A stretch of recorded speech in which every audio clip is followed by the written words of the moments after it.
Hello guys, welcome back to my channel. सितंबर का month चल रहा है और इस महीने में होते हैं बहुत सारे कंप्लायंसेस, चाहे वो इनकम टैक्स का हो चाहे वो आरओसी का हो। इस महीने करनी होती है आपको बहुत सारी फाइलिंग्स। इस वीडियो में हम बात करेंगे आरओसी की एनुअल कंप्लायंसेस की, जो कि रिलेटेड है 1% कंपनी की। 1% कंपनी क्या है, इसकी एनुअल फाइलिंग कैसे होती है, उसकी ड्यू डेट क्या है और ये प्राइवेट कंपनी से कैसे अलग होती है। साथ में अगर आप एनुअल फाइलिंग टाइम से नहीं करते हैं तो आप पे कितनी लगेगी फीस या पेनल्टी। तो इस वीडियो को बिना स्किप करे पूरा देखिएगा। इस वीडियो को स्टार्ट करते हैं annual filing of 1% company. First of all जानते हैं 1% कंपनी क्या होती है।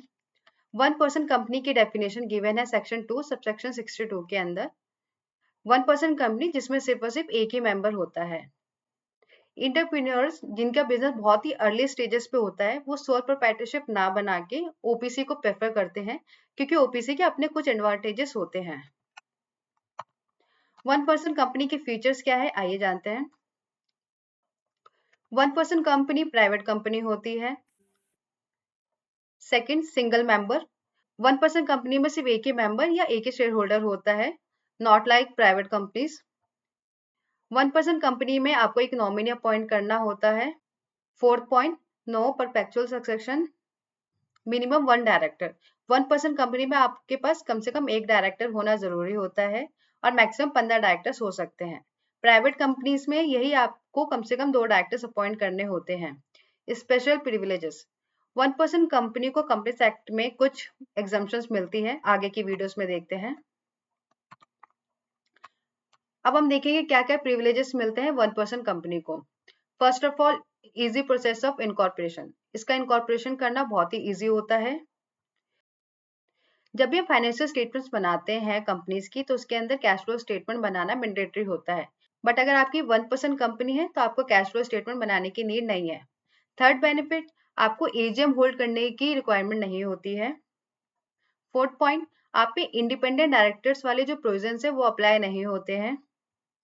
जनरली जब एनुअल रिटर्न्स होता है तो उसमें कंपनी सेक्रेटरी को साइन करना होता है, बट 1% कंपनी में ऐसी रिक्वायरमेंट नहीं होती है, डायरेक्टर साइन कर सकते हैं। बहुत सारे प्रोविजन जो कि रिलेटेड होते हैं मीटिंग, क्वारम एक्सेट्रा से, वो प्रोविजन 1% कंपनी पर अप्लाई नहीं होता, क्योंकि यहाँ पे होता ही सिर्फ एक पर्सन है, हेंस ये सारे प्रोविजन एप्लीकेबल नहीं होते हैं। कंपनीज एक्ट के अंदर डायरेक्टर्स को रिम्यूनरेशन पे करने की कुछ लिमिट्स गिवन है, बट ऐसा 1% कंपनीज पे एप्लीकेबल नहीं होता है। अब देखते हैं प्राइवेट लिमिटेड कंपनी और ओपीसी में क्या क्या डिफरेंस होता है। Means 1% company private limited company से कैसे अलग है और इसके क्या क्या बेनिफिट होते हैं 1% कंपनी के। सबसे पहला share holders. Private limited company में कम से कम 2 शेयर होल्डर्स होना जरूरी है और मैक्सिमम 200। बट 1% कंपनी में अगर आप इंडिविजुअल हैं, अकेले हैं, तो भी 1% कंपनी आप खोल सकते हैं। Third, nominee. Private limited company में नॉमिनी की रिक्वायरमेंट नहीं होती है, बट 1% कंपनी में नॉमिनी अपॉइंट करना जरूरी होता है। थर्ड पॉइंट इज कंप्लायंस, जो कि आई थिंक सबसे इंपॉर्टेंट हो जाता है। प्राइवेट लिमिटेड कंपनी में कंप्लायंस कॉस्ट थोड़ी ज्यादा हो जाती है, क्योंकि यहाँ पे प्रोविजंस थोड़े ज्यादा है, कंप्लायंस कॉस्ट थोड़ी ज्यादा है। बट 1% कंपनी में कंप्लायंस कॉस्ट प्राइवेट लिमिटेड के अकॉर्डिंग थोड़ी कम होती है। प्राइवेट लिमिटेड कंपनी में कम से कम आपको 4 बोर्ड मीटिंग करानी होती है पूरे साल के अंदर, बट 1% कंपनी में मिनिमम 2 बोर्ड मीटिंग्स रिक्वायर्ड होती हैं। Foreign directors. Private limited company में फॉरेन डायरेक्टर्स अपॉइंट कर सकते हैं, बट 1% कंपनी में फॉरेन डायरेक्टर्स अलाउड नहीं है। Foreign direct investment. Private limited company में आप एफडीआई ले सकते हैं, बट 1% कंपनी में आप एफडीआई नहीं ले सकते। Mandatory conversion. Private limited company में ऐसा कोई कन्वर्जन एप्लीकेबल नहीं होता है, बट अगर आपकी 1% कंपनी है और आपका टर्नओवर 2 करोड़ से ज्यादा हो चुका है या आपकी पेड अप कैपिटल 50 लाख से ज्यादा हो गई है, तो आपको प्राइवेट लिमिटेड कंपनी में कन्वर्ट कराना मैंडेटरी हो जाता है। ये भी बहुत इंपॉर्टेंट प्रोविजन है मैंडेटरी कन्वर्जन का। सो अगर आपकी टर्नओवर 2 CR क्रॉस हो चुकी है और पेड अप कैपिटल भी 50 लाख हो चुका है, सो आपको कन्वर्ट कराना होगा प्राइवेट लिमिटेड कंपनी में। DPIIT recognition. Private limited company को रिकॉग्निशन मिल जाता है ये वाला, बट 1% कंपनी को ये रिकॉग्निशन नहीं मिलता है। अब देखते हैं एनुअल कंप्लायंसेस। 1% कंपनी पे बेसिकली एनुअल फाइलिंग में 2 फॉर्म्स एप्लीकेबल हो जाते हैं, form AOC 4 and form MGT 7A। सबसे पहले बात करते हैं फॉर्म AOC 4 के बारे में। सो AFC4 क्या है? बेसिकली फाइनेंशियल स्टेटमेंट्स होती हैं जिसमें balance sheet, P&L and other information आपको देनी होती है रिलेटेड टू OPC। या आपको 180 डेज फाइनेंशियल ईयर खत्म होने के अंदर अंदर फॉर्म फाइल करना होता है। AFC4 की ड्यू डेट होती है 27 सितंबर, मीन्स आने वाली है ये ड्यू डेट। AFC4 फाइल करते हो आपको कुछ अटैचमेंट्स लगानी होती है, financial statement and average directors report.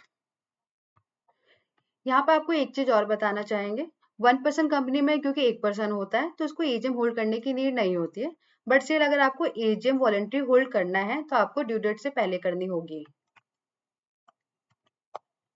अब बात करते हैं form MGT 7A। Form MGT 7A क्या है? एवरेज एनुअल रिटर्न्स, मीन्स आपका जो भी फाइनेंशियल स्टेटमेंट का डेटा है ये उसके अंदर जाता है। ये आपको एजीएम होल्ड करने के 60 डेज के अंदर फाइल करनी होती है, मीन्स 27 सितंबर से 60 डेज मीन्स 26 नवंबर। आपको MGT 7A 26 नवंबर तक फाइल करना होता है। इसमें दो अटैचमेंट्स आती हैं, list of directors and list of share holders. अब देखते हैं AFC4 और MGT 7A की लेट फीस क्या होगी अगर आप इसकी ड्यू डेट के अंदर रिटर्न फाइल नहीं करते हैं तो। फर्स्ट ऑफ ऑल आप पे लगती है नॉर्मल फीस, जो कि डिपेंड करता है आपके शेयर कैपिटल पे। सो जनरली आपकी नॉर्मल फीस 200 रुपए से स्टार्ट हो जाती है। अगर आप AFC4 and MGT 7A time से फाइल नहीं करते हैं तो इसके आपको पर डे 100 रुपीज की लेट फीस पे करनी पड़ेगी। मीन्स आप पे नॉर्मल फीस तो लगेगी ही, बट आपको पर फॉर्म 100 रुपीज पर डे भी देना पड़ेगा।